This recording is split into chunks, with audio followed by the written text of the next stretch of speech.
माझा वाढदिवस आणि माझ्या प्रत्येक दिवसाची सुरुवात जशी देवाच्या आशीर्वादाने होते तशी आजही झाली. म्हटलं चला आजचा खास दिवस तुमच्यासोबत शेअर करूया.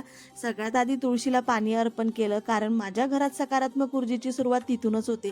त्यानंतर घराबाहेर असलेल्या महादेवाची पिंडीची पूजा केली. मंदिरात रोज जाणं शक्य नसतं, पण घरात जितकं करता येईल तितकं मी मनापासून करते. प्रत्येक वाढदिवस आपल्याला एक गोष्ट शिकवतो की आयुष्य कमी नाहीये, पण वेळ खूप मूल्यवान आहे. आज मी स्वतःला एक वचन देते की मी अजून मेहनत करेन, अजून चांगली व्यक्ती बनेन आणि माझ्या स्वप्नांच्या अजून एक पाऊल जवळ जाईन. त्यानंतर घरातील देवाऱ्यातील सर्व देवांची पूजा केली, देवाच्या पाया पडल्या आणि फक्त एकच मागणं मागितलं, माझा परिवार नेहमी सुखी राहावा, मला योग्य मार्गावर चालण्याची बुद्धी मिळो आणि तुमची साथ माझ्यासोबत कायम अशीच राहो.